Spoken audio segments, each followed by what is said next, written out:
Well, hello and good day to everyone. Thank you so much for joining us today.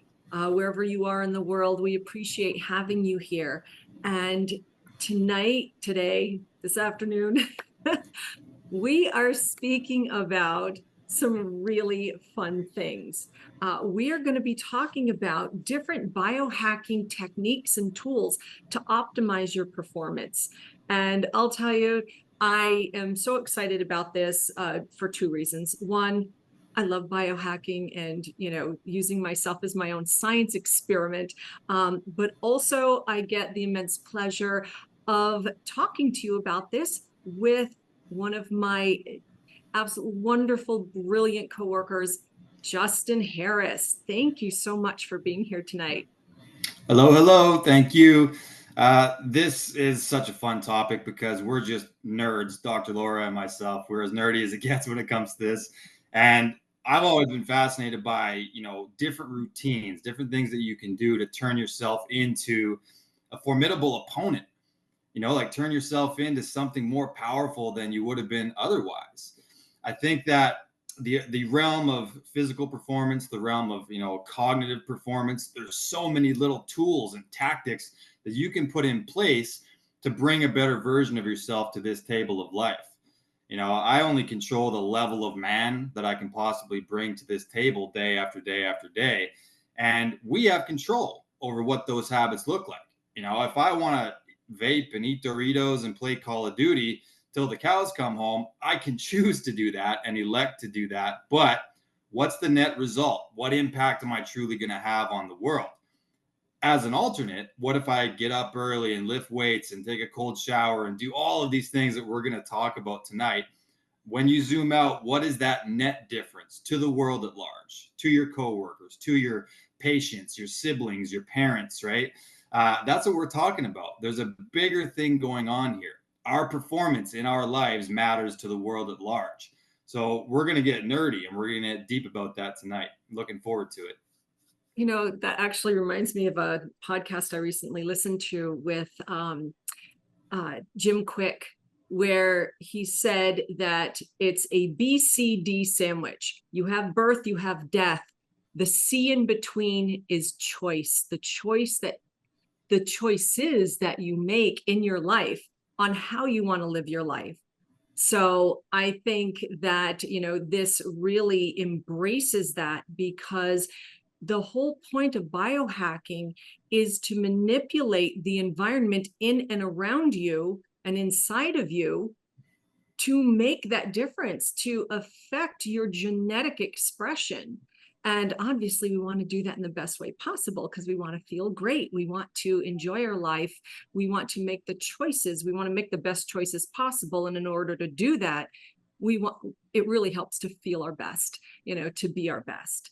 So I was thinking that I would love to see in the chat, as Justin and I get started talking about the different kinds of things that we do or that we recommend to clients.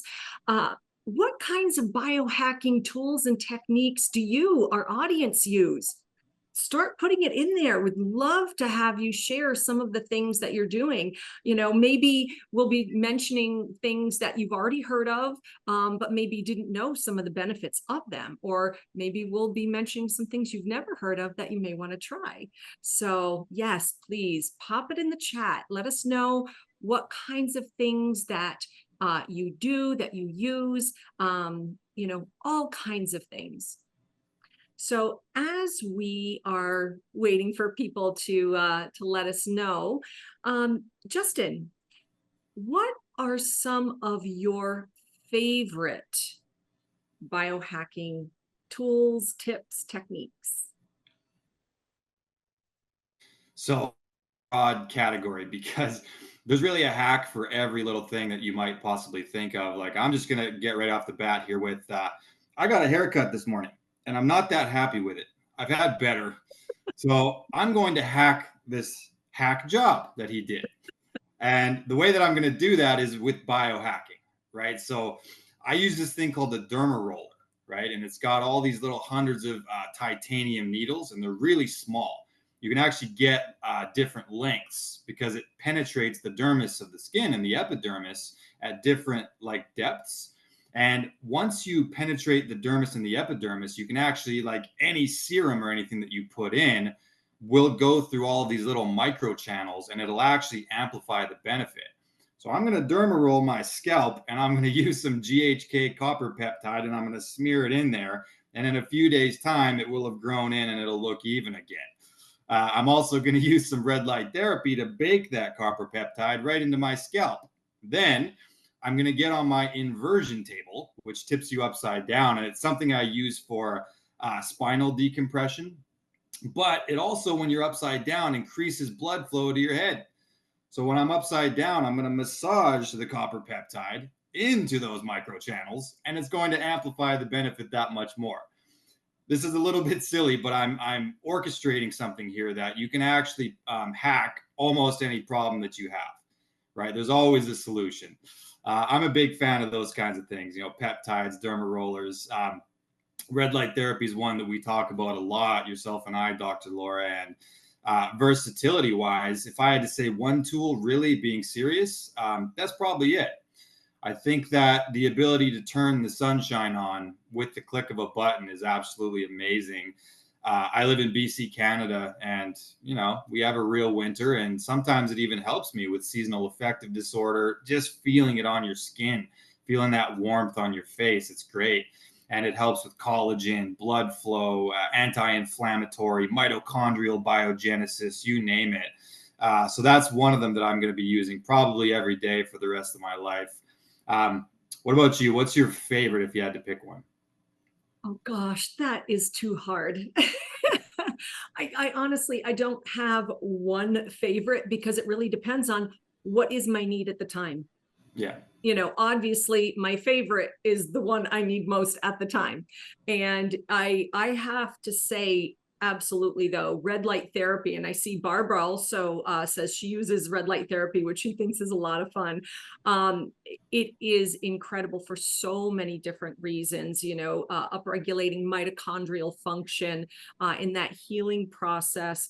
Actually, one of the things that I often do is I pair that with methylene blue. They actually work synergistically together. So methylene blue, I usually use the liquid form. I don't like to reconstitute from powder. It gets too messy. But doing 10, 15 drops in a little shot glass of juice or something about 20 minutes before I actually do the red light therapy. And I get that extra, mitochondrial functioning boost, not to mention the energy. So I definitely like that. Actually, Tracy, she says she has a Beamer. Gotta say, love that. I actually had the honor of using it myself. And when we're talking about the Beamer, and you're probably going, oh, what the heck is that? So really what the Beamer is, it's a mat, okay? And it actually stands for, it's when I say Beamer, it's BEMER, stands for bioelectric magnetic energy regulation. So it's a type of pulsed electromagnetic frequency. And really what it does is it helps to enhance circulation, blood flow at the microcapillary level. And that really can aid in the support of the body's natural healing or regenerative processes. So if you have any kind of injuries, even broken bones, this can actually help with that regeneration, that healing. And I'll tell you, it's recovery and healing is so important. So many people have injuries or they're trying to work out and exercise and then they injure themselves and then they're out for a while and then they're out of luck and then they can't work out. So how do we speed up that recovery? So this particular device actually helps with that. And there are others. What do you do? Which devices do you use when you want to recover a little more quickly besides red light and Beamer? Yeah, so I also have one that I've talked about at nauseum, but I might as well mention it because it's almost a combo. I do use a PEMF mat as well, and I've already seen that in the chat that people are really liking PEMF. The one that I have is from Higher Dose, and it has red light therapy built into it. It heats up via red light. And then it's got the negative ions as well, which I also saw forest bathing in the chat. So these things mimic natural frequencies, right? I'm always a fan of, if you can go for a walk in the sunshine and then take your shoes off and go for a swim in the ocean and get all the natural frequencies that way, by all means. But it's not always available, one. And in Canada, I don't really want to go for a swim necessarily in nature, nor can I touch the ground with my feet because covered in snow. So that's where some of these devices and these hacks really come into play. In the realm of physical recovery from workouts, from injuries, there's a lot of really low tech things that I use. Like I mentioned, the inversion table, that's great. I do that. And then I also hang from the bar as well. So I'm just letting gravity decompress my shoulders, decompress my spine. I'm a big fan of foam rolling, right? Just getting that myofascial release. I bought one from Costco over a decade ago, and it's still something I use daily, sometimes twice a day. And it helps a ton, right? Getting that blood flow through the hip flexors. It can even help with hormonal communication, circulation, and there's an anti-injury component to that as well, which is great. I use a vibration plate every morning as well. I have this whole thing about raising your vibrations, right? When it comes to the actual energy that you put off, but actual vibration is very valuable as well. The one I use, and they're usually pretty similar, but I use one from a company called Life Pro, and it's called a Rumblex, and it's got all these different types of vibration. So while I'm sipping my coffee down, I like to stand on it, and it just vibrates the crap out of your body, increasing circulation as well as lymphatic drainage too. Like it really helps even detoxify on some level. So those are my main kind of go-tos. What about you for like physical rehabilitation beyond the beamer? Do you do anything else like special for that? Yeah, I actually, one thing that really helped me after my car accident was water therapy. Just, I'm telling you, being in the water, doing, therapeutic, like a warmer temperature, doing exercises, basically releasing your body from that gravitational pull. It allows you that buoyancy, for better movement, because I had a bad back injury. Well, my whole spine was a mess. I was in a wheelchair for a while, and I'll tell you, that was amazing. And then alternating into cold plunge, which I've seen several people mention. It's wonderful because with the cold plunge, you are helping to lower inflammation. And you're also allowing this hormetic stress of the body, EU stress, in order to, get your body to regenerate, to start killing off the old worn out cells, the old worn out mitochondria. We don't want them. They're taking up space, they're taking up resources. We need to clear that, so that way we can have the stronger cells, the stronger mitochondria. And giving yourself that kind of stress, the hormetic stress, is actually very good and helps to strengthen the body. But I'll tell you, that has really helped for me. But other things, just like the natural grounding. I go outside barefoot. I walk barefoot all the time. Even in the winter, I will actually stand out in the snow barefoot, get a little melt going on, doing some of the breathing, doing the Wim Hof breathing techniques. That is wonderful to enhance and strengthen your immune system. Because anytime you can enhance and strengthen your immune system, you can overcome, viruses and bacteria infections and all sorts of things, and you heal faster. So those are a couple other things. And not honestly, I've got more, but we'll keep rolling along. Yeah, So, I think that with the breathing, right? I think that hypoxia actually plays a bigger role in a lot of these disease states than we might give credit to. We're always sitting, right? We're always hunched over. And I think that the actual depth of the oxygen saturation isn't what it probably would have been for our ancestors due to a few different factors. So breath work is definitely one of those free things that's very effective for a ton of reasons. I'll share. I use a free channel on YouTube called Breathwork Beats. And that's great because they string together all these different types of breath work in one little session, right? So then they do the retentions and stuff, same as you would with a Wim Hof breath. And it kind of triggers the adrenal system in a positive way. You get that great adaptation. You made a good point there about eustress, right? And there's a difference between eustress and distress, right? We want to really get that balance point. We want to have not just only parasympathetic activity. We don't want to just live our lives in a bubble with a red light on us and just meditating and never experience any stress. That will actually counteract your longevity as well. You need to expose your body to some of these things, man. You got to get those kettlebell swings in, right? Get hot, get cold. It's okay to have certain forms of stress. Our point is that we want to bring ourselves back into that homeostasis.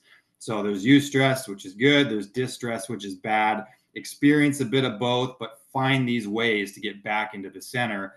And that's really where biohacking comes in, you know? Yeah. And honestly, it really comes down to how quickly can you recover? How quickly can you get back to baseline? That is the true measurement of how in health you are, of how resilient, how flexible that you are, is when you stress yourself, how quickly do you recover? And yeah, using these tools are fantastic. Even making use of devices to help in those situations. For example, like the Katsu bands. Actually, you use them, don't you? I actually don't use them, but I've heard all about them and it's on my list. Well, I have a big old list. let me tell you about them because they are really cool. And actually, I do have some clients, especially people who have injuries or who can't lift heavy weights or who have some issues. This is really beneficial because actually the Katsu bands, they're actually known as blood flow restriction bands. And they're very specialized equipment used to restrict venous blood flow from muscle groups while maintaining arterial blood flow to that area. So, this is okay. Typically, what you do is you wrap it around your upper arm or the legs, okay, during an exercise. And really, the goal is to enhance muscle growth and strength by using relatively light weights. And that's why it's so wonderful. Like if you have injuries or, say you're not very strong and you want to build the muscle, but it's taken a long time and you can't lift the heavy weights, this is a wonderful thing that, that can help you with that. Because physiologically, how this works is it provides oxygen deprivation. So, particularly again, restricting blood flow, and the muscle experiences a low oxygen state. Now that increases muscle hypertrophy. There we go. Get it out. Basically, that's an enlargement of the tissue. Okay. And so you can get this increase in muscle mass when you are using lighter weights than what you could normally get, typically with working out. There are different metabolic aspects to it where because of that restriction, it causes a buildup of metabolic products like lactic acid, okay, lactate, and that stimulates muscle growth. It also works on hormone response.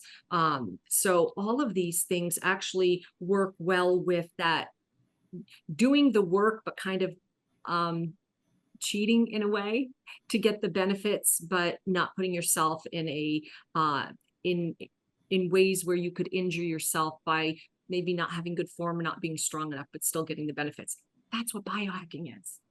So Yeah, and also when you do have the additional blood flow like that, like I have a friend who swears by those bands, and he's got over 20-inch arms. I call him Gaines. That's just his nickname. How's it going, Gaines? But the thing is as well, the better pump that you can get in the muscle, the more it stretches the fascia and actually really helps to shape the muscle itself. Like functional fitness is very different than, say, bodybuilding, because you're not necessarily attacking the muscles in the same way and trying to shape them and shape them and shape them. But if you are trying to do that, like our lovely Miss Bruno, Felicia Bruno, who works with us, she's an IFBB pro. That's the name of the game. That sport is shaping the muscles. So yeah, using those kinds of bands will actually help, because you're actually stretching the fascial component even more. So there's tons of bodybuilding efficacy to using those types of bands as well. Cool stuff. So let's hop over to some wearable technologies. I mean, some of these obviously are wearables, but let's talk about some more wearables that you would wear over a longer period of time for different things. For example, there are fitness trackers, smartwatches, sleep monitors. These have come such a long way technology wise to where they are giving you real-time data. And being able to see that real-time data on things like your physical activity, your heart rate, sleep quality, heart rate variability, respiration, all of these different things, the more that you can get that direct and immediate biofeedback, the better you can adjust and change and then see the results. Like, for example, I have an Aura Ring, and Aura Ring really has come a long way since I had gotten it, oh gosh, 3-4 years ago, where it was just looking at sleep, and there was a certain amount of biometrics that it actually measured, and now it will actually measure stress rate, oxygen saturation, okay, my SpO2. It will do when I go work out, it will actually read, oh, you worked out, and giving me the amount of steps and all kinds of things. It also does VO2 max. So a lot of different things. Really just unbelievable the where technology, these wearables have come. What are some of your favorites? Definitely Aura Rings number one. And it's actually, I use it as a measure of when I'm overtraining. Mhm. So, I've had a couple conversations on these webinars about how I look at rest days and recovery days. I actually do them completely intuitively, because if I schedule a recovery day and I wake up that day feeling really good, like I could go ahead and get after it, I don't do a recovery day. But if I planned on training and I wake up and my HRV is just in the tank, and my resting heart rate all night long was elevated more than it normally would be, these are indicators that, once again, I'm no longer in homeostasis, right? So if I train today, I'm probably going to have some downsides. I'm going to become sympathetic dominant, cortisol dominant, and that's the first step of a big old cascade that I don't want to walk down. So I keep an eye on these metrics, and yeah, the Aura Ring is one of the more accurate ones. You can get hundreds of data points just from your finger. It's unreal. And you're right, Dr. Laura, that they've had 3 or 4 iterations, I think, now of the Aura Ring. So I use that. Another really cool one is the Apollo Neuro. That one operates on vibration frequencies, and you can actually use it to enter into different states, like more of a resting nap kind of a state, or more of a social state if you're like me and you just got tremendous social anxiety and you don't necessarily want to go out places. But you can actually change your body's vibratory frequency with some of these wearables now and make yourself feel like being a little bit more social. So that one's cool. You got a lot of different little settings on it, and they have a wrist version as well as a ankle version too, just if you don't want to show it. So that one's really cool too. The Apollo Neuro is one I would look at. I don't know, what else are you using these days? There's so many of them out there. Oh, yeah. Well, actually, before I dive into that, there was a question in the chat that Dirk asked about, would this be good for recovering muscle strength after a cast is removed from a healed broken bone? Now, I suspect, Dirk, that you're asking about the Katsu bands. And yes, it can be an effective tool for that. But there are specific considerations and precautions to keep in mind. This is something I would definitely speak to your orthopedic surgeon about, or your doctor, just so they, can inform you about any consideration and precautions that you need to keep in mind. And if they aren't aware of it, maybe you can download some information, bring it to their attention, and maybe they can, educate themselves a little bit more on these biohacking tools and start implementing it in their own practices. So, yeah, definitely. As far as other wearables and things, oh, you know what? This is something that I recently heard about. I haven't used it yet, but I'm going to order one. And it is called the Wave Watch. It's WAV Watch. And it's a sound, very similar to the Apollo device. It's a sound frequency therapy watch that uses acoustical frequencies. So these are audible sound vibrations that run through your body, and that improves health. It decreases stress, promotes relaxation.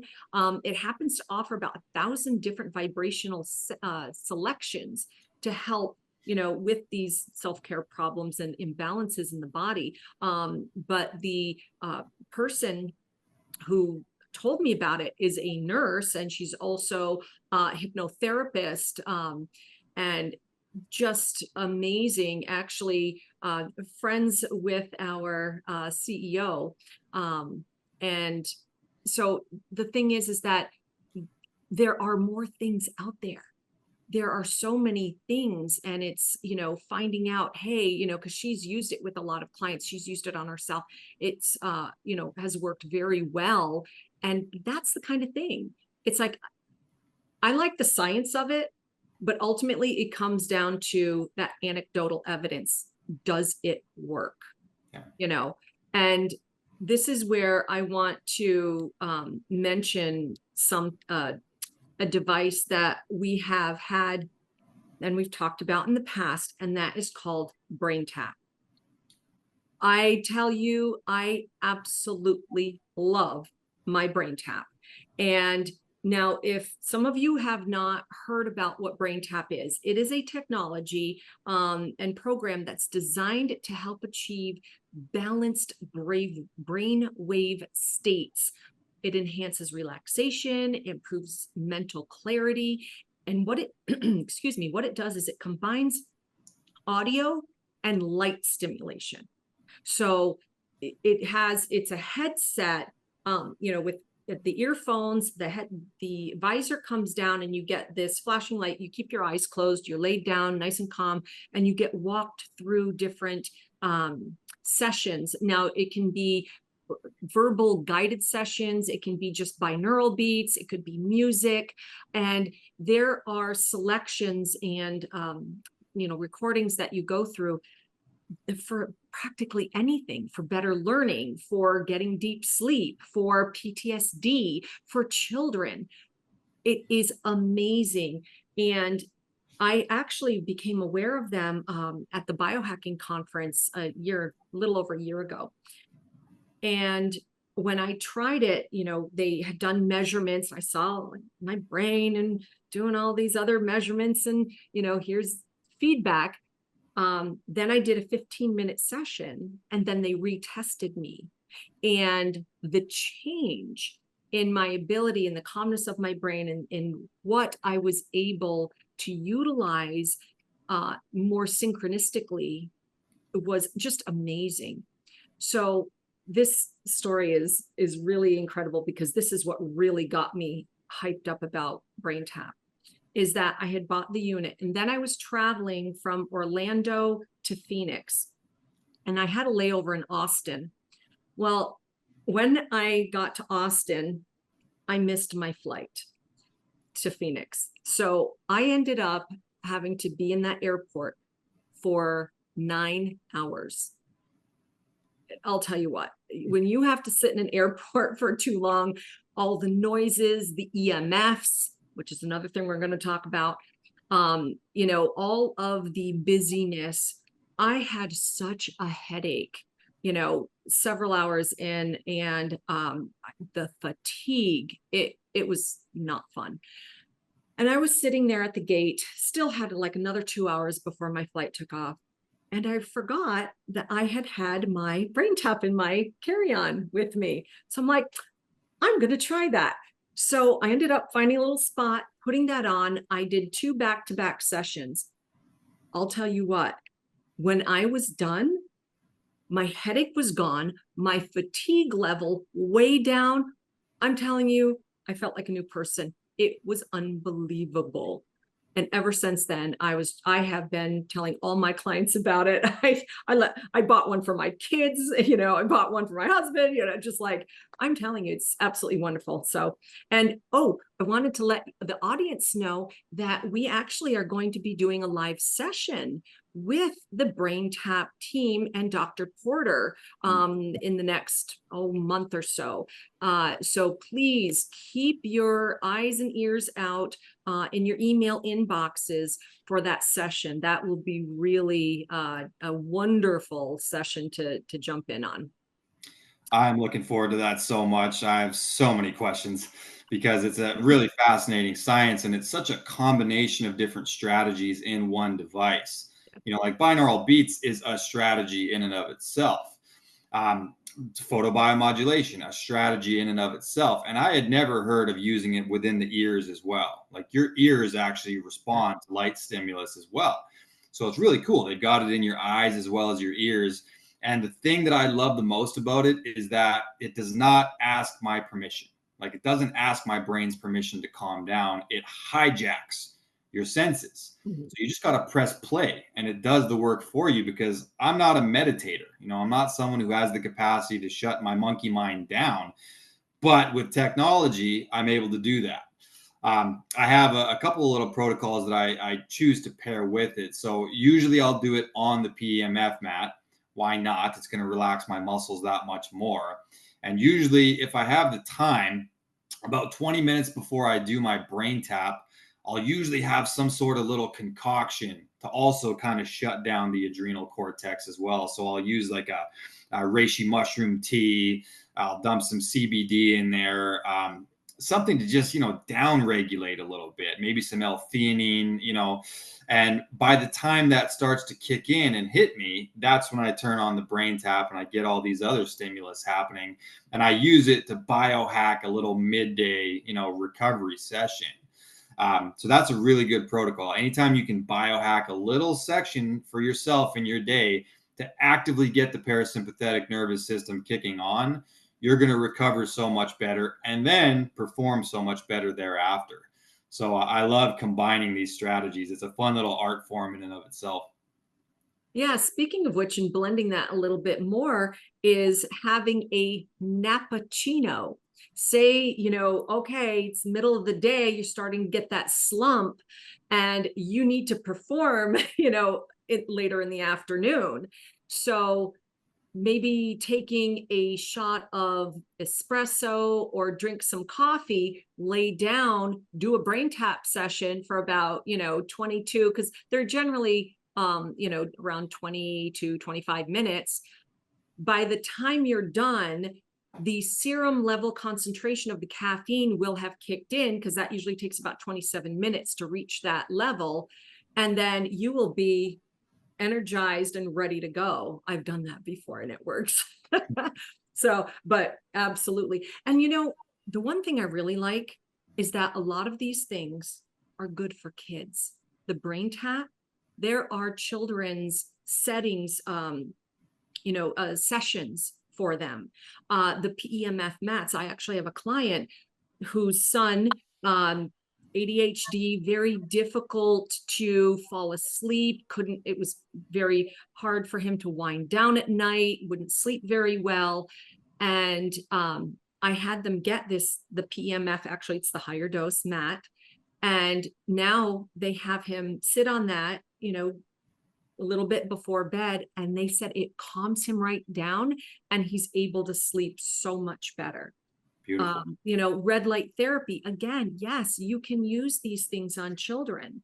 Another one to help with lymphatic drainage and supporting detox, castor oil packs. These are fabulous, and that's another thing that works so well and is safe for children. They actually, Queen of the Thrones actually makes the liver covers, the castor oil packs, the size for children. So, these aren't just for adults. These can help our children too. I wanted to jump back over to the wearable devices in the fact of other de-stressors or things that help to put us in that parasympathetic state. Even though, yes, we don't always want to be there, but we are in our society, in our lives, we are so much in that sympathetic state, in that stressed state. Our phone notifications going off, in traffic and all of these different things. It's like we are so wired that more often than not, we need to do things to put us in the parasympathetic. Another device that is really wonderful, and I recommend for clients as well, is the V Relief by Hoolest, Hoolest. This is a vagus nerve stimulator, non-invasive. And really what it does, again, it's using that frequency vibration, and you put it to stimulate the vagus nerve, which is your 10th cranial nerve, and it comes down. And of course, vagus nerve means wandering nerve. It is the longest nerve in our body and connected to all of our other organs to help calm us. So if the breath work, if doing some of these other things, you're doing them and they kind of work, but you just need that little extra, something like the V Relief can actually be wonderful to get you in that state much faster. So is there any other devices you can think of as far as wearable technologies? I mean, obviously the V Relief is not wearable because, you just put it up, but Apollo is. So what other things do you have? The main one that I use other than that, and this is, we briefly touched on Wi-Fi, and I do consider Wi-Fi to be one of those stressors, right? Like Kashif and I had a conversation yesterday where we talked about how it's kind of the modern day secondhand smoke. So I am a fan of utilizing some of these things, the Harmony Pendant, or I myself use the Lila Quantum. And again, I consider this one of those things that helps restore natural function to the body and homeostasis to the body. We don't even know all of the downstream effects of constantly being bombarded with non-native EMFs, right? Like it's estimated that from World War I until now, there's 100 billion times more radiation in general going around, but between World War I to now, 100 billion. There's no way that that's not impacting our physiology on some level. So, the Lila Quantum, they've got this little capsule, and it's actually got a bunch of these orbs inside of it that help project quantum energy out there. And I know this sounds, just hear me out. And it's within a brass capsule that actually helps to kind of amplify the signal. So when you put it around your neck, it hangs right near your heart chakra. Once again, bear with me, and it will actually help to kind of counteract, the effect of Wi-Fi on your body. You're protecting your body and an actual, I believe, 2 or 3 meter radius around your body from the effects of Wi-Fi. So, I mean, I'm right in front of my laptop right now. The router is just in the other room. You turn on your phone and friggin' your neighbor's Wi-Fi comes up. It can penetrate concrete and drywall. That means that it's going to be able to penetrate your body as well. So I think that having a little extra layer of protection there is very much in your interest. And if you haven't checked it out, look at Lila Quantum. Check out their website. They've got some pretty cool studies and things that they've done and shown it with data. So that's one of our main things, is if they can actually show it.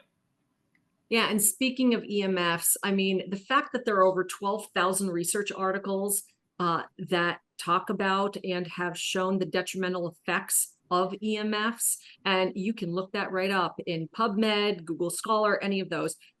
Unbelievable. And we are bombarded with 5G, and all of these different electromagnetic frequencies. So for example, like you've got the Lila Quantum necklace. I do too.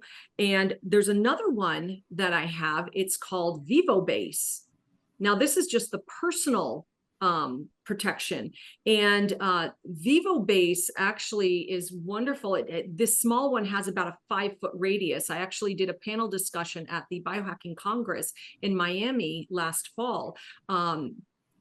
Really amazing. I actually, when I had brought this home, my granddaughter, she was just having, a little bit of issues sleeping. And, so what I did is I put this on a table by her crib at night, and she did seem to sleep a little calmer. They do have larger units, that will cover your car, that will, ones for your home. So, I always carry mine with me. So there's also clothing. They've got like lamb's clothing, and some others. I know that there's a lot of different types of clothing that have EMF protection.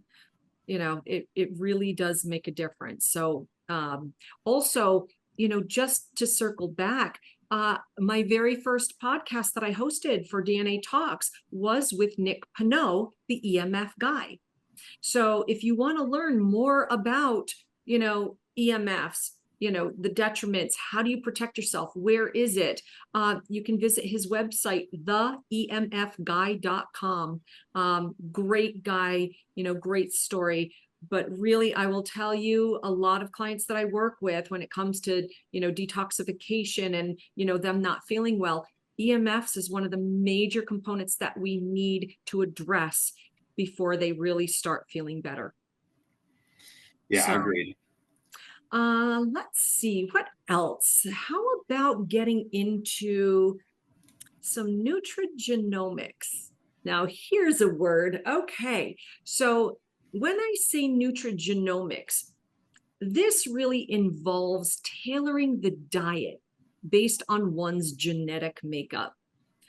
And actually, that's a lot of what we do, is we take your DNA, you as the individual you are, looking at your DNA and finding out what best kind of diet should you be on that you can thrive on, your micronutrients, how best are you able to absorb and utilize, absorb and utilize those nutrients. So really, when it comes to nutrigenomics, it is understanding how different nutrients affect your gene expression, and then your ability to optimize your diet for better health outcomes. Again, that's one of our major areas that we look at in your reports, is diet and nutrition. So what do you do to biohack your genome? Yeah, so I've actually got a somewhat interesting genomic layout for this, because we have genes that are directly associated with lipid metabolism, right? Fatty acid metabolism, for which I have the moderate genotype, the middle genotype. Then we have other genes that are directly involved with starch metabolism, right? Salivary amylase is what it's called. AMY1 is the gene, for which I also have the exact medium genotype. So you look at that and you go, what do I do with that? Am I supposed to be deriving my energy from fatty acids, or am I supposed to be deriving them from starches? This is where I play around with it, and I've created what I deem to be currently my best strategy. So I looked at that and I say to myself, well, I need to have something of a hybrid strategy. It would appear as though genetically my body can metabolize both of these substrates on some level, but it's not ideal for me to base my entire diet around either one. If I, for a longer period of time, did like keto, or carnivore, it would probably be a little bit too much on the lipid metabolism side. But if I went for a full bodybuilding diet and it was just chicken and rice over and over and over again, too many starches would likely also have some metabolic downsides. So what I did is I took my genes, I zoomed out like I like to do, and I applied a hybrid strategy. Where I'm at currently is something called carb backloading, right? So the majority of my meals, I'm prioritizing protein, some healthy fats, and just some, low lectin vegetables. Then I will up the ante with starches, but I only do it in the evening, which is typically post workout. So I eat starches every day, but my diet is not based on starches. I eat fats every day, but my whole diet is not based on fats. I'm kind of in the middle. So I decided either carb backloading or carb cycling would be an appropriate kind of hybrid approach. I have a optimal insulin gene, luckily, which helps a lot with kind of figuring out where those macros lie. But my diet wasn't clear cut as far as should I be fat and protein, should I be carbs and protein. I had to kind of mess with it. So this is where knowing is very useful, because now my body can use starches when it needs them for recovery purposes, muscle glycogen replenishment. But I've got enough healthy fats in my diet to fuel my hormones, fuel my brain, etc. So that's where I kind of landed with that. What about you? Do you have anything like special that you do, or is it just what you feel like eating that day? I doubt it is.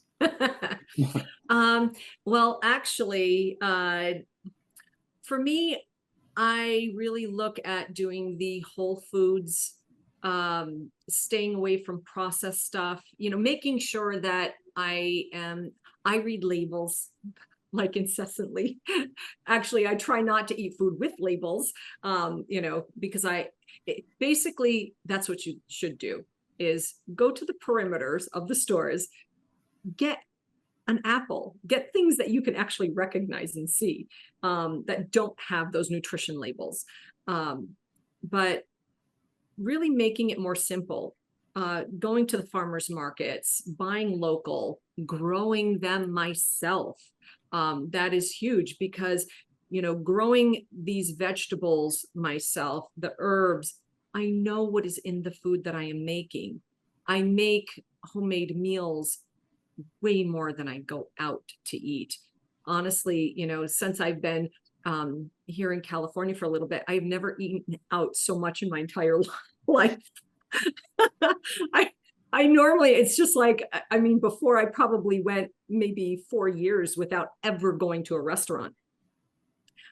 So it's a matter of, for me, eating the quality food, quality cuts of meat, making sure it's grass-fed and finished beef, that it's heritage pork, that it is free-range chickens, organic, local as much as I can. And living in Vermont, there's a lot of farms, so you don't have to throw a stone too far to, get a farm, or, some, area where you can get fresh produce, etc. So really it's a matter of doing that.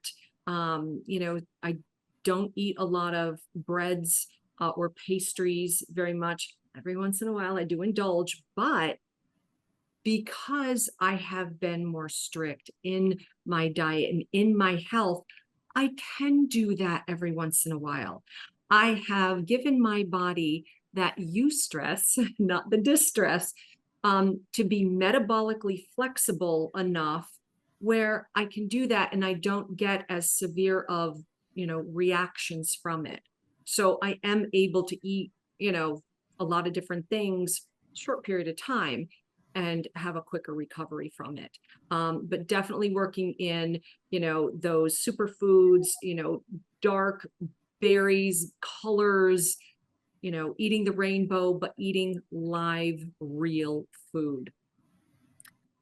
The other thing is hydration. So with water, I remember when I was young, playing outside, we'd get thirsty, turn on the hose outside, drink from the hose.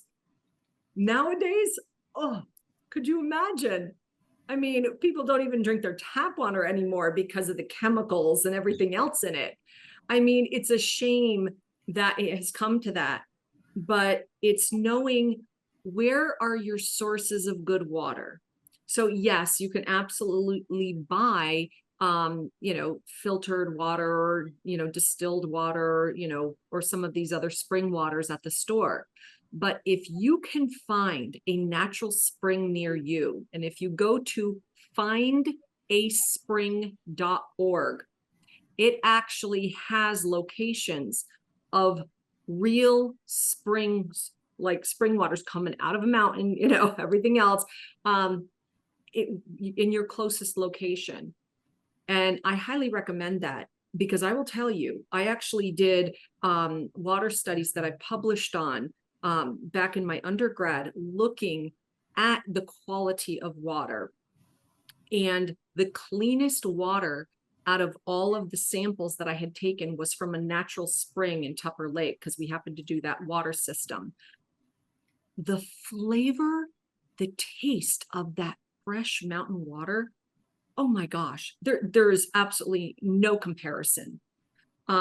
If you are not able to get fresh spring water, distilled water, getting I have a tabletop distilled unit at home that I will make distilled water for various things. When I'm doing a coffee enema, I will use distilled water. When I'm doing, making the baby, mixing some things, I want to make sure her water is clean. So I use distilled water. But what I do, if I'm drinking that, I remineralize it in some way, whether I'm using Beam minerals, which is wonderful. I will make sure I have that. So I have those trace minerals, that have been removed due to distillation, or I'll add in some other types of trace mineral drops or something.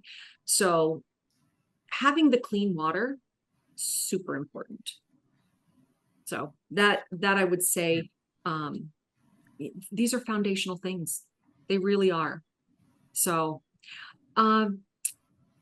let's hop over, because we've got some questions in the Q&A. So let's start answering those, and maybe we can throw in some other pearls and other information that we've had.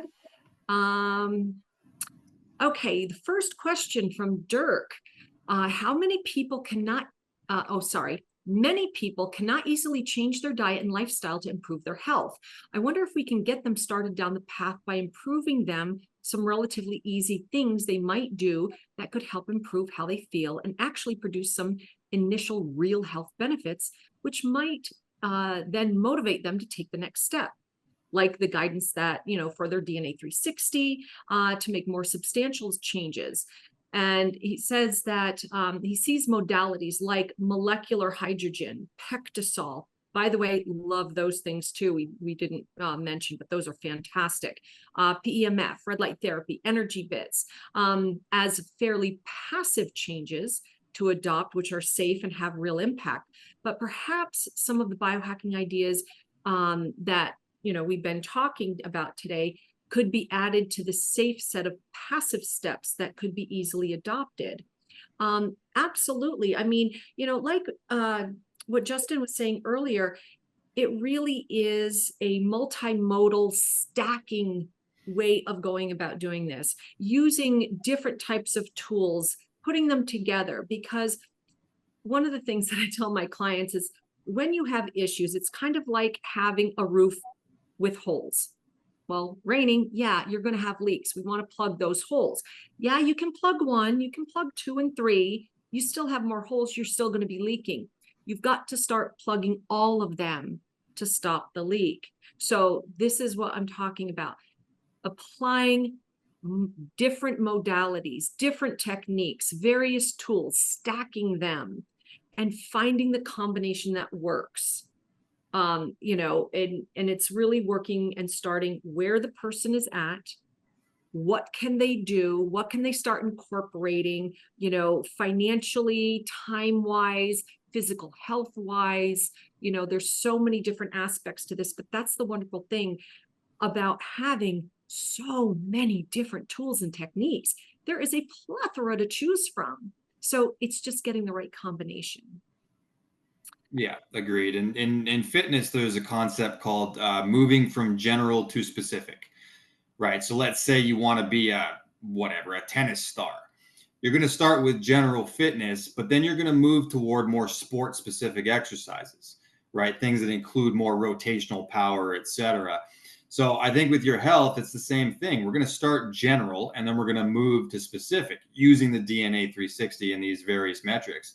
The low hanging fruit, right? Like, I don't expect people to run off and buy everything we talked about today, because you would have a $45,000 bill just like that, right? Whereas if you start with simple hydration tactics, simply getting your feet on the ground, simply turning that shower a little bit cold towards the end, getting on the free breathwork channels, right? Breathwork beats, you can always start there. With your diet, it's really exactly what you think it is. We start by removing things that are obviously poisonous. Like Dr. Laura alluded to, the outside, of the supermarket tends to be the more organic produce. Go there. If you can't buy organic, get some baking soda and soak your produce in that. It'll help kill off some of those pesticides. Pay attention to how you cook the food, right? Use healthy oils instead of not healthy oils. Use stainless steel instead of Teflon. These cumulative little decisions will add to what you're trying to create.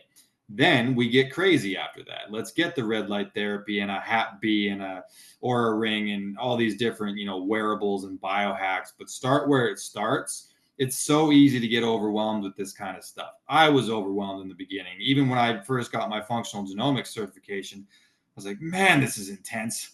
Like, every one of these looks like a barcode. Like, how am I ever going to remember all this stuff and what it does? But you pick away at it, and you kind of get more and more familiar with it. And it's like, all right, I'm starting to get it. Sooner or later, you're a full-blown biohacker, and your health ailments they leave. They go away now because my body's doing so much better. So go from general to specific, and start where it starts. Do what you can, always. And that reminds me of the idiom, how do you eat an elephant?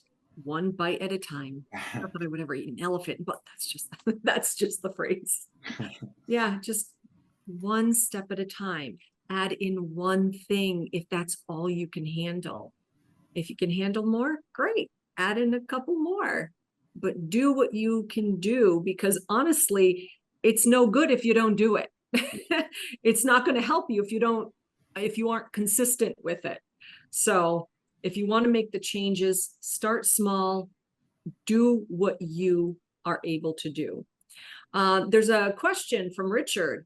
Are there any biohacks that have become popular that you wouldn't recommend, and for what reason? Absolutely. And actually, this comes with a lot of them. The first one that comes to mind, extreme caloric restriction, doing any kind of fasting, that really, it has great benefits, but depending on the person, who you are, or as a, clinician, the person sitting in front of me, I need to know their history. Do they have issues, with, or a history of anorexia? Do they have an eating disorder?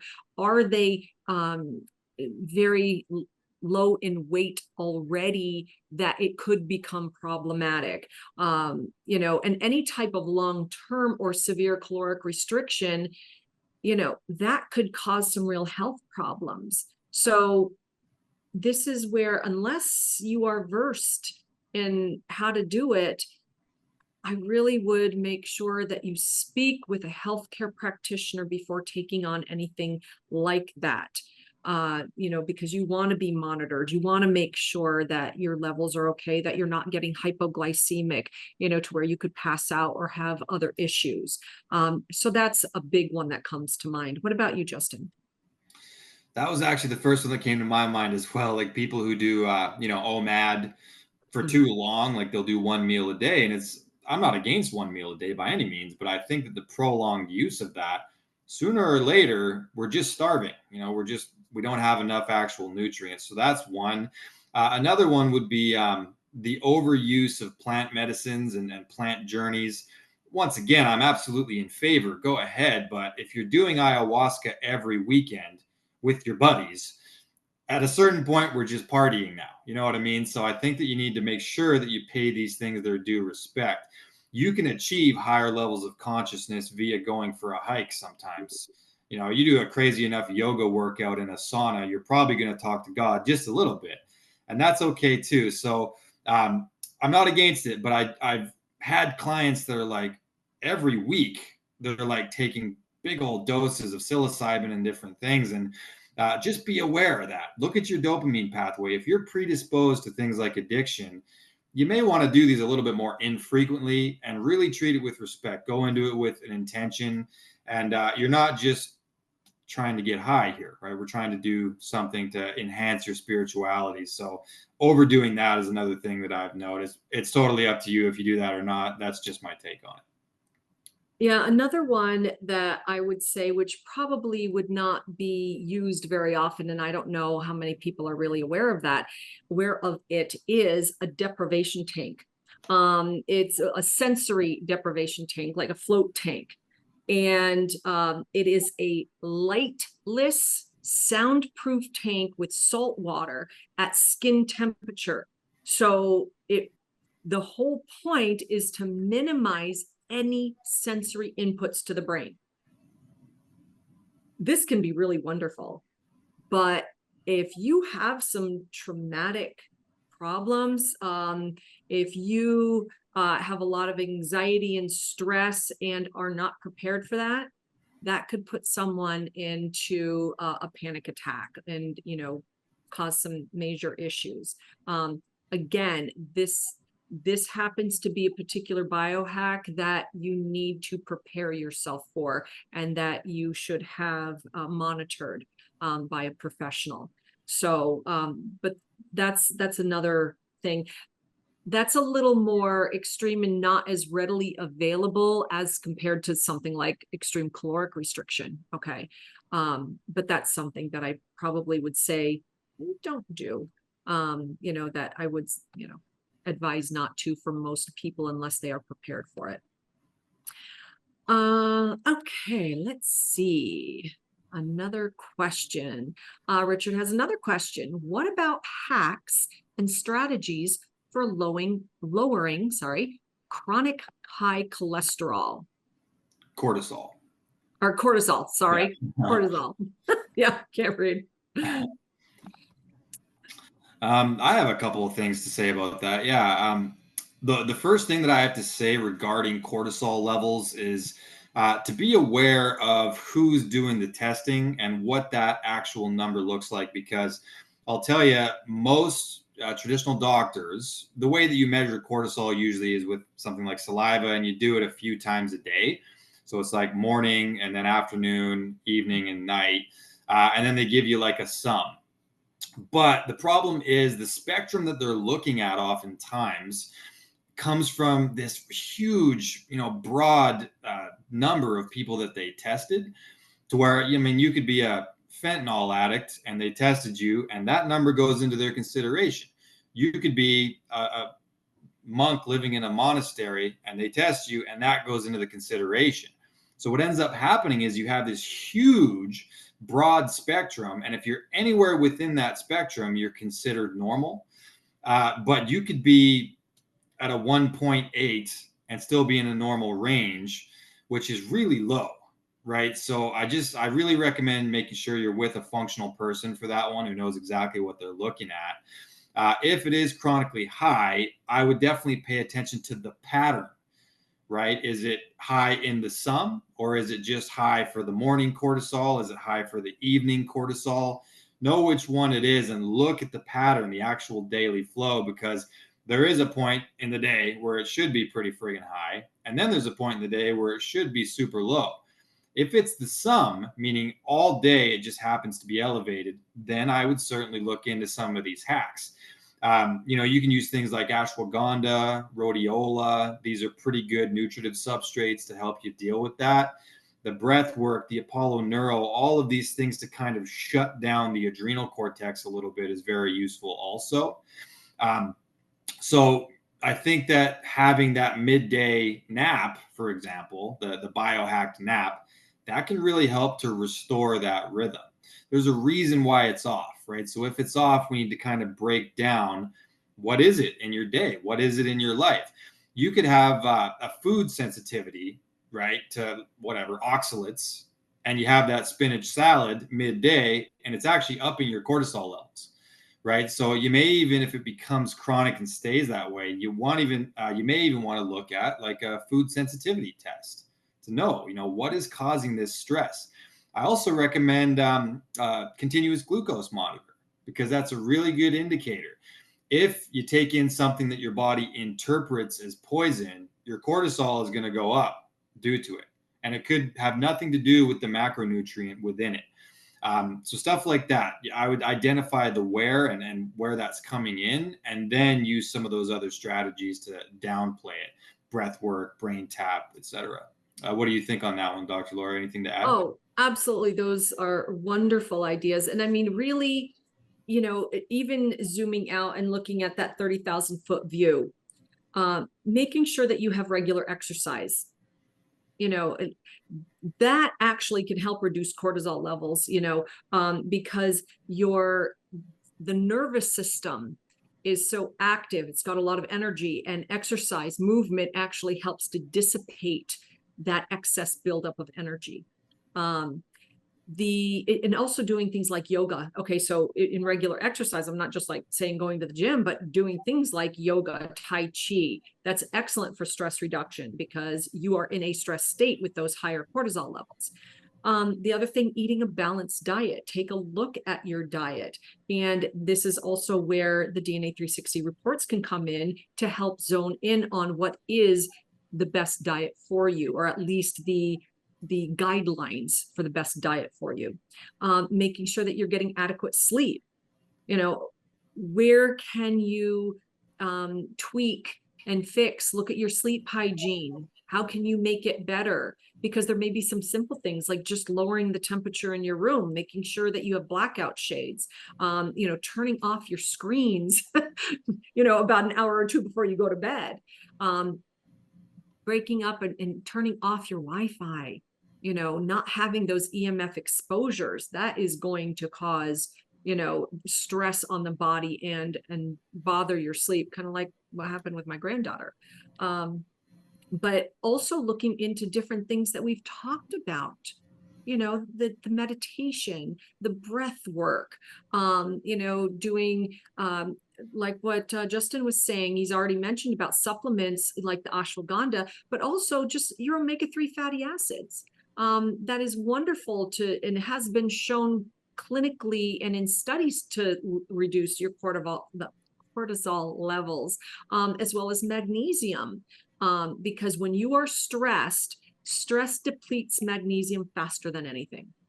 So, you need that magnesium for muscle relaxation, etc. Also, like things like phosphatidylserine, which can be very helpful. But again, using that neurofeedback, the grounding, earthing, all of these things that we're talking about helps to re-regulate your body, helps to get you back to that baseline in the recovery. All right, let's get on because we've got some more questions. Let's see. An anonymous attendee is asking, any suggestions specifically for reducing subcutaneous fat? Yes, there's a couple of things that come to mind, right? So there's this brown fat adipose tissue in the body, and I would say that being anonymous, I'm not sure if you're male, female, anything, but estrogen, right? Look at your estrogen pathways, because your body will have that tendency, if you have an estrogen dominant pathway, to kind of store in those areas. Cortisol level matters as well, like what we were just talking about, because your body is going to protect its internal organs by storing fat around the organs.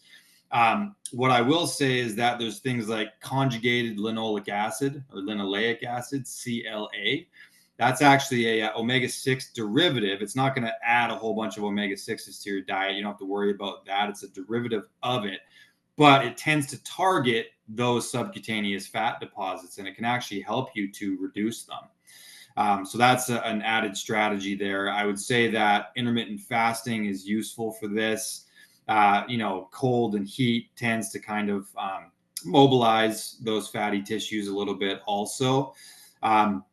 Just the basic strength training, as well as a little bit of high intensity interval training, really helps, because you're increasing body composition, right? You're getting some more muscle mass, which in and of itself helps you to burn more fat. Then when you do some sort of hit on top of that, look at your genes first. but that'll help, right? It'll increase your metabolic rate like that. As far as like hacks, there's one funny little thing that I have called vacuums, which is actually in the Arnold Schwarzenegger Encyclopedia of Bodybuilding. It doesn't actually burn fat, but what it does is it tightens the waist up, right? So it actually has the illusion of having a smaller waist. Bodybuilding is a lot of illusion, right? They do certain angles and stuff to amplify this or that. So a stomach vacuum is basically where you suck the stomach up under your rib cage and keep it there for like sets. You would do like 15 seconds at a time. And you can actually do this throughout the day. And over time, it can actually shrink the waist up, right? So the illusion of it will be there. You'll actually have less of that circumference there as well. So those are some funny little strategies. What do you think, Dr. Laura, on that one? Yeah, I mean, without knowing a lot of the, details of, first of all, what is your situation? Why do you have the subcutaneous fat? Let me look at what your diet currently is. What are you currently doing? What are you currently being exposed to? Because sometimes, you could have a toxic load that is hindering your body's ability, to burn that fat because it's using the fat as a protection device. So I mean, it's kind of a loaded question, but I think, a lot of the general advice that you said is brilliant. And, really it's coming down to looking at the food that you're eating. Obviously any type of caloric restriction, along with changing the foods that you have, building in some intermittent fasting. But again, I am not recommending this specific to you because I don't know your situation. And of course, this is exactly why we have the programs that we do, because we take you where you're at and we can build something specifically for you. Looking at your DNA, having other tests, getting a gut 360 test so we can look at your microbiome and say, okay, well, what have we got going on here? Is your population such that, you are not processing the foods and absorbing the nutrients you need, that they're giving off metabolites that are making you actually retain weight? So to be able to look at that population, then make adjustments, getting blood work, doing, these other tests to find out, where are you at? But it really gets into implementing a lot of the things that we've been talking about tonight, because actually the majority of them would help with weight, not necessarily specific for weight loss. It is for health. The weight loss is just a serendipitous byproduct. So, all right, let's go to another question. I have Shelly. Do you know of any biohacks to help a teenage girl overcome absence seizures, generalized epilepsy? Wow. Well, a lot of that can be initially worked on through diet. This gets into, and I know this sounds very repetitive, look at your diet, look at your food, but that's because your food is that impactful to your health, to your body. Is there foods that are triggering these epileptic seizures? I know that there has been research on children with seizures, putting them in a ketogenic diet. And so for those of you out there who may not know what a ketogenic diet is, this is a higher fat, low carb diet, often used under medical supervision. And like I said, there are studies that have shown implementing these types of diets have helped to control seizures in people with epilepsy. There's also a modified Atkins diet. It's similar to the ketogenic diet, but less strict. But again, focusing on that low carbohydrate intake. And they have shown that this also helps to manage epilepsy in both adults and adolescents. A lot of it, though, is that, when you're talking about epilepsy, this is the brain, this is the nervous system. What are your stress levels? Doing stress management from some of the things that we've already talked about today in this webinar that could be helpful to lower your stress, as well as looking at your sleep. If you can get into a regular sleep pattern, that really can help, because sleep deprivation can actually trigger seizures in individuals with epilepsy. So, really looking at, the 4 pillars of sleep, your QQRT: quantity, quality, regularity, and timing. So things, as far as other things, magnesium supplementation, vitamin B6, again, under a doctor's supervision. If you have that type of a diagnosis, you want to make sure that any changes that you make, that they are aware of, and that they are monitoring. But also doing things like biofeedback, neurofeedback. These actually have shown to help, with the brain, because it works on your brain waves, muscle tone, heart rate. All of these things are all factors in epilepsy. So I think that's, quite a bit of information. So, I do have a couple to add to that, oh, Dr. Laura, as please. well. Yeah. Yes. So PEMF, which we brought up a number of times, has actually shown to have a little bit of efficacy there. I think just the capacity to kind of, restore and engage the parasympathetic system. I think that it helps to really calm the muscles down. And methylene blue, actually, that you mentioned earlier in the call, can have some anticonvulsant properties also.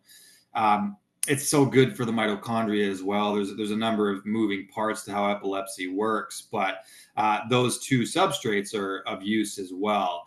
I would certainly get the genes done, so that we can even look at things like brain-derived neurotrophic factor. We want to know how our body's detoxing. We want to know some of these micronutrient pathways as well. Alluding to what Dr. Laura said, epilepsy can be triggered if you have enough stimuli in place to make it triggered. Maybe it's a really hot day outside and they didn't get a very good sleep and they had some junk food the night before. And it's one of these things where it just kind of tips the scales and all of a sudden the brain gets triggered. I would also be careful. I know that we've recommended brain tap 100 times. I would be careful because of the flashing lights on that one. So that there is a little asterisk there that I would say brain tap even isn't necessarily for everyone because of that. Virtual reality and video games, all of these things can trigger those kind of episodes in people. But make sure that you're correcting micronutrient deficiencies. Make sure you're upregulating detox and restoration, high quality sleep, PEMF, etc. And good luck with that. My stepdaughter has the same issue, and gosh, it's an awful thing to witness. Yeah, when that goes off. So I feel your pain on that one. Thank you for that. We've got a few more questions here that we can answer before the end of this session. I've got a question from Margaret. She says, water is buying spring water in those large plastic hard bottles and dispensing at home healthy. Getting a water system is very expensive. Yeah, I get this a lot because a lot of those waters are in plastic bottles. We're trying to lower our use and exposure of plastic. And honestly, it's, pick your battles.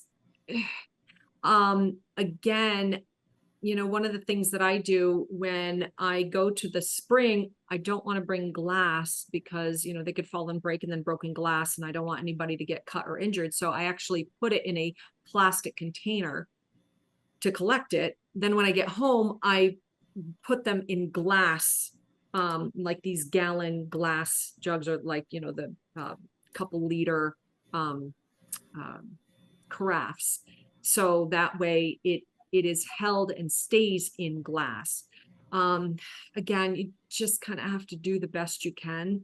For the when I talked about the tabletop distiller that I have, it's from Mega Home. It actually is all stainless steel and glass. It does not, I mean, they do have some plastic parts, but none of the plastic touches the water. So there I can fill it from the tap, distill it, and then it stays in this 1 gallon large glass carafe, and then I just serve it from there. So in that way I don't have to worry about the plastic aspect. So yeah, other than that, it's not great being in plastic, but try to cut down on everything else that you can. So all right. Let's see. Oh, actually, you know what, Justin, I'm going to have you answer Dirk's question because it was related to yesterday's webinar that you were in. So can you take that, please? Yeah, so Kashif and I did a quick webinar yesterday, and the man Dirk here was there. He said, "So I have a question I raised yesterday about red light therapy," and he just wants us to elaborate on it because we may have misunderstood it. So he broke a bone in his wrist from a fall while running a week ago.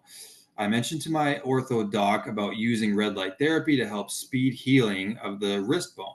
I told him that red light therapy will reduce chronic inflammation in the body, among many other things, such as rejuvenating mitochondria. His reaction was that bone healing is a long healing process and that the red light therapy might short circuit the extended inflammatory state generated by the immune system necessary for the bone to heal. Is he right? He did not know much about red light therapy. If PEMF also clears inflammation, then it seems I would have to avoid PEMF as well until the bone heals. Okay. So, what I would say is that because it only happened a week ago, your doctor actually may have a point there because there is in the early stages of bone healing, we actually do want the inflammatory process to sort of play out. In the webinar yesterday, I mentioned that about exercise. I said, when it comes to hormetic stress, if I do a hard leg day, I don't want to immediately add in 100 different anti-inflammatory strategies as soon as I'm done training, because I actually want the inflammation for a period of time. It's going to help with the healing process. So I do think actually that because it happened so recently, you may want to just kind of let it go for a while and do its thing. But it is a long healing process. And I don't think that you're going to need to take a whole year off of these anti-inflammatory strategies. I would probably take a month off of them. And then it's going to add some benefit if you start to reduce swelling. You don't want it swelling for this entire time either. So I think it's a duration thing. I think in the beginning, you may want to go ahead and just let the body do what it does. But thereafter, I would actually recommend possibly adding in some of these things. Remember that it's not just the bone now, right? There's also ligaments and there's different things that we actually want to heal. So increasing circulation to the area is another thing that red light therapy will do. That's definitely going to aid in the healing process.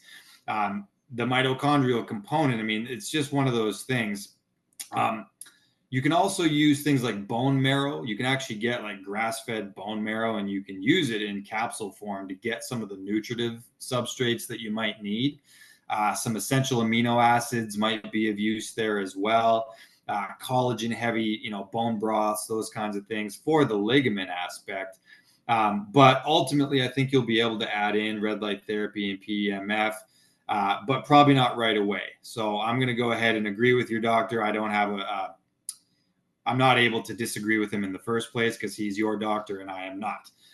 So listen to your doctor by all means, but I do think that, you may be able to add in some biohacks later to hopefully encourage the process, right? It sucks to have a broken bone for a long period of time.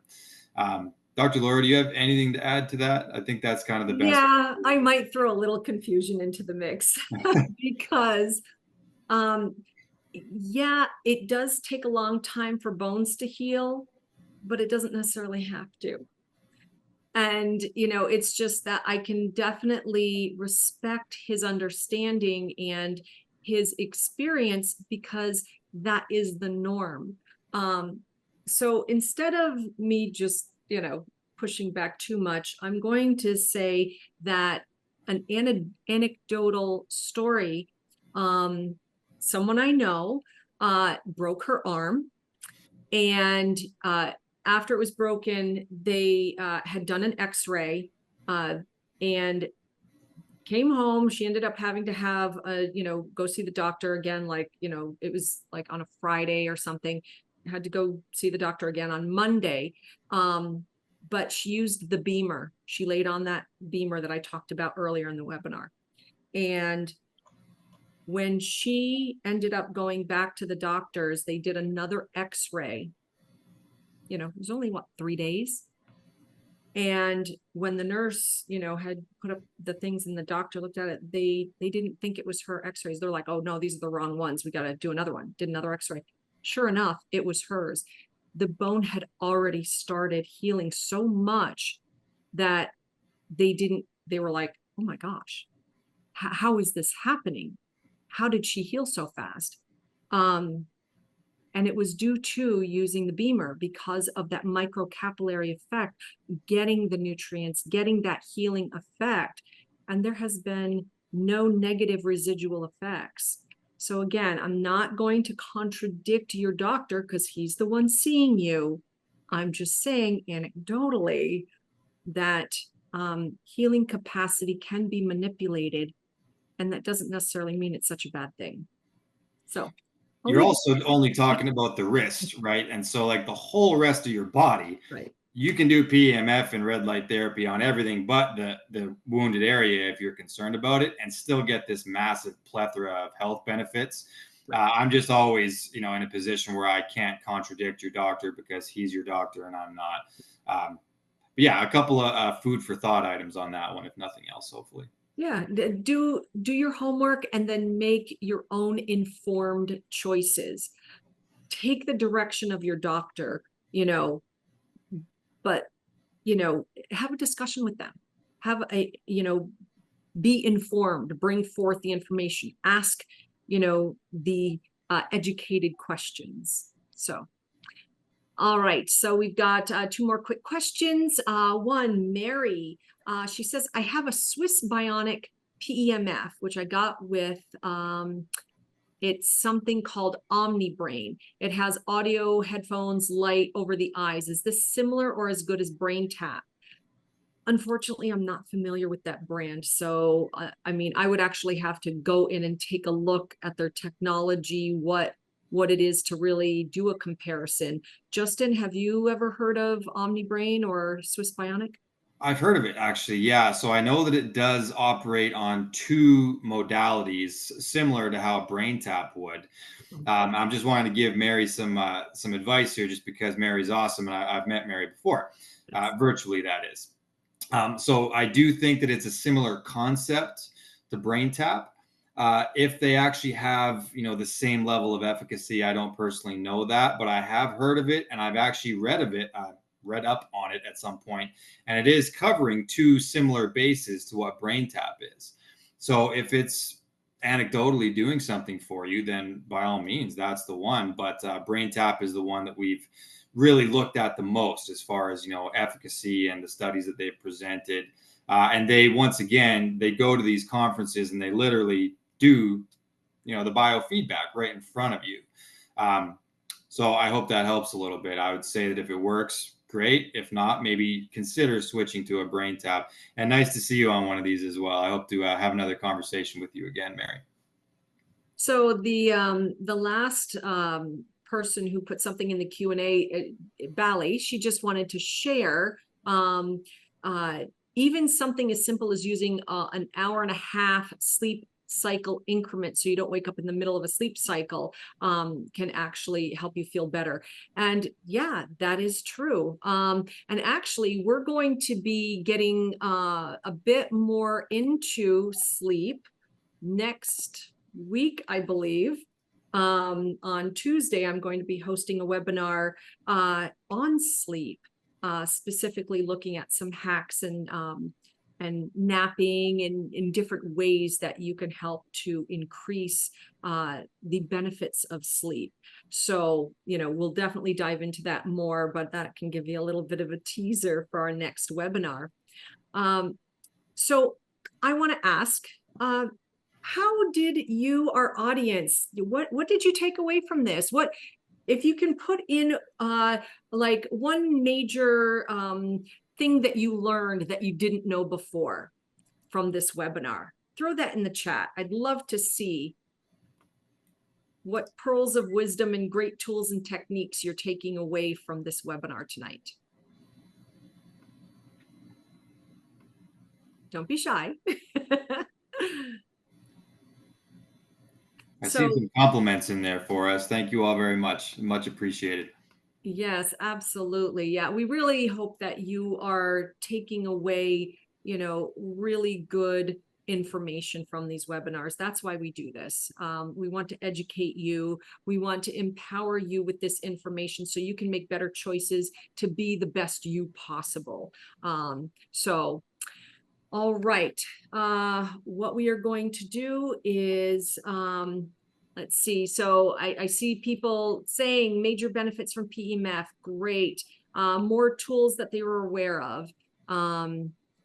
Written a whole page of ideas. Beautiful. Excellent. And this is what we really like to see. So, I would like to say thank you so much to everyone for sticking with us, for learning more about tools, techniques, biohacking, how to better yourself, all these wonderful devices, as well as free things that you can do. And, we appreciate you being here. Justin, thank you. Thank you so much. You are always awesome, just brilliant, such great information. You're an incredible coach, and I know that your clients absolutely love you. And, I just thank you so much, for being a part of this team. You really make us shine. So Ditto, many and I couldn't blessings. do it without you. I couldn't do it without everyone at the team and every one of the patients who show up to these things. I'm so glad we have so much interest. We do these like 2-3 times a week now, and people still keep showing up and loving it and engaging. So I'm really happy that this has turned into such a community. Couldn't be more honored. And thank you, Dr. Laura, because you're the best. You're welcome. And thank you again, everyone. We want to see you back next week. And thank you for your feedback. We love seeing that you are taking away information. So many blessings. Have a great day. Thanks, everybody.